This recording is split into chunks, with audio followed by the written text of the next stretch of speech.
Hey les bambing, j'espère que vous allez bien, en tout cas moi ça va nickel. On se retrouve aujourd'hui pour une nouvelle vidéo sur la Ligue 1, la 4e journée avec au programme 9 rencontres, avec de belles affiches, mais on va y revenir. Avant, n'hésitez pas à aller dans ma bio, il y a un lien, vous cliquez dessus, c'est mes plus grosses confiances, n'hésitez surtout pas à y aller, il y a d'autres avis, c'est vraiment très intéressant. Allez, on commence par Marseille contre Lorient. Les Marseillais, après leur deuxième revers à Lyon, ont vraiment beaucoup de choses à se faire pardonner. Rappelons que lors de la dernière journée du Mercato, ils ont fait arriver énormément de joueurs. Ils ont totalement changé toute leur défense. Naïf, Aguerd, également Pavard, également Emerson, l'Italien d'origine brésilienne qui est arrivé, avec Medina qui revient de blessure, avec Pexao également qui revient de blessure. Donc il va y avoir une équipe totalement changée qui va jouer contre des Lorientais qui se sont inclinés 7-1 contre Lille à la maison, qui ont également beaucoup de choses à se faire pardonner. Ils avaient pourtant gagné contre Rennes, mais ils étaient à 11 contre 9, donc une victoire 4-0 qui leur avait permis de gagner une seule fois. En tout cas, les deux équipes ont le même bilan, une victoire et 2 défaites. Donc sur ce match-là, je verrai Marseille s'imposer 3-1 avec le plus de 3 buts sur le match. On continue avec Nice contre Nantes. Les Niçois se sont inclinés malheureusement 2 fois sur 3, s'inclinant même au Havre après avoir perdu contre Toulouse lors de l'ouverture de ce championnat. Heureusement qu'ils se sont imposés à la maison contre Auxerre, sinon ce serait un des plus catastrophiques, un peu comme les deux équipes que j'ai analysées juste avant. Du côté des Nantais, ils viennent de gagner contre Auxerre à la maison, après avoir perdu ces 2 premières rencontres, mais leur calendrier était assez chargé. Un déplacement à Strasbourg et une réception de Paris. En tout cas, c'est une équipe qui ne prend pas obligatoirement beaucoup de buts, qui n'en a pris que 2 et un seul but marqué. Donc sur ce match-là, je ne verrai pas également beaucoup de buts. Je verrai une victoire de Nice quand même 1-0 avec la double chance 1N et le moins de 3,5 buts sur le match.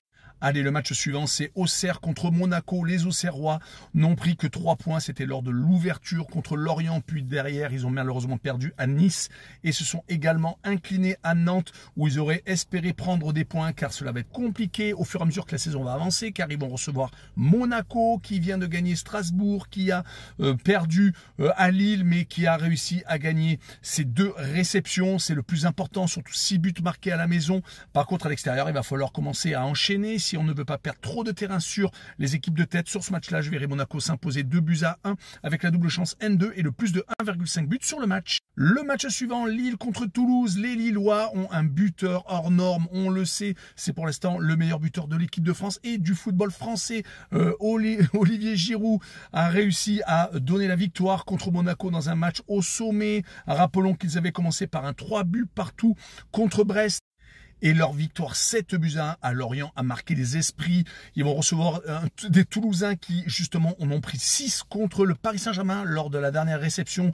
Perdu 6-3 donc chez eux, alors qu'ils avaient gagné d'entrée de jeu à Nice. Les Toulousains veulent espérer continuer car ils avaient également battu Brest lors de la 2e journée. Donc ils ont 6 points sur 9 possibles. C'est quand même pas si ridicule que ça. Mais je verrai quand même Lille s'imposer 2-0 avec un but de Giroud. Allez, on enchaîne avec Brest contre le Paris FC qui est promu cette saison en Ligue 1. Les Parisiens viennent de gagner leur première rencontre contre Metz, 3-2 après avoir pris malheureusement le bouillon en fin de rencontre chez les Phocéens, perdu 5-2 et ils avaient perdu d'entrée de jeu à Angers. Mais peut-être que le Paris FC est lancé, surtout qu'ils ont fait un gros mercato. C'est un peu comme toutes les équipes qui ont voulu se renforcer lors de la dernière journée de championnat, dernière journée de mercato plutôt. Ils vont jouer à Brest qui doit également se racheter après le 3 buts partout contre Lille d'entrée de jeu. Mais les 2 défaites à l'extérieur, dont la dernière à Lens, 3-1, après avoir également perdu à Toulouse. En tout cas, les Brestois, pour moi, vont s'imposer 2-1. Ils vont gagner, pour moi, leur première rencontre en Ligue 1 cette saison. On continue avec Metz contre Angers. Les Messins avaient déjà les avis négatifs de tous les spécialistes de Ligue 1. Et malheureusement, écoutez, c'est mal parti. Ils vont essayer de prendre peut-être la première victoire contre Angers, qui n'est pas ridicule, qui avait gagné lors de la première journée contre le Paris FC, qui espère, après avoir également perdu contre le Paris Saint-Germain, peut-être prendre également un point à l'extérieur. En tout cas, sur ce match-là, je verrai un but partout entre les deux équipes, avec peut-être une légère préférence pour l'équipe à la maison.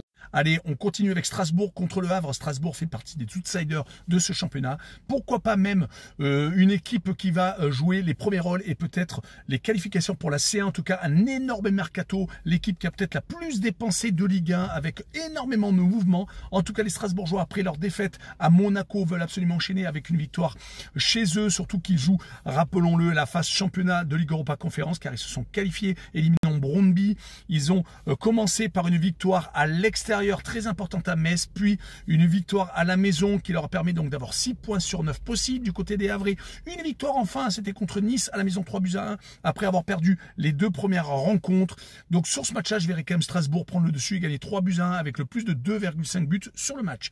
On continue avec le Paris Saint-Germain contre Lens. Les Parisiens ont malheureusement perdu 2 très gros joueurs, Désiré Doué et Dembélé, pour 4 et 6 semaines respectivement. C'est très compliqué pour une équipe qui espère regagner la Champions League, qui veut continuer à accentuer son avance au classement, qui a pour l'instant 3 matchs, 3 victoires, qui a gagné 6-3 lors du dernier match contre Toulouse, qui avait réussi par contre petitement lors des 2 premières journées, mais bon, comme ils n'ont pas eu vraiment de préparation, ils ont quand même gagné la Super Coupe d'Europe, c'était à peu près normal. Là, il va falloir, avec Kvaratskhelia, avec Barcola et Ramos, marquer le plus de buts possible contre Lens. Du côté des Lensois, écoutez, un début de championnat plutôt moyen, avec une défaite initiale contre Lyon, mais ils se sont depuis rattrapés, gagnant leurs 2 matchs suivants, surtout contre Brest, 3-1, très important pour les têtes, et ce déplacement victorieux au Havre. Mais sur ce match-là, je ne verrai pas beaucoup de différence, car avec tous les absents du côté du Paris Saint-Germain, je verrai une victoire 2-1 seulement, mais avec un but de Barcola, je pense, qui a en plus marqué en équipe de France. Hier soir, on finira avec le gros choc entre Rennes et Lyon. Je dis gros choc, car c'est 2 équipes qui sont très ambitieuses, même si Lyon a failli descendre en Ligue 2, voire même pire. Ils ont fait un beau recrutement avec des milieux talentueux, avec certes des cadres qui sont partis comme Lacazette, mais et voire même Kotadze qui est aussi parti. Mais en tout cas, bon, Lyon reste compétitif car ils ont gagné leurs 3 premiers matchs, s'imposant à Lens, s'imposant contre Marseille. Donc c'est une équipe de Lyon qui veut absolument confirmer avec ce déplacement à Rennes, qui a récupéré un gros joueur, Mbolo, arrivant de Monaco, qui a marqué avec l'équipe suisse lors de la trêve internationale. Les Rennais ont beaucoup d'ambition. Rappelons qu'ils ont perdu une seule fois, c'était lors d'un déplacement 4-0 où ils ont fini à 9 contre Lorient.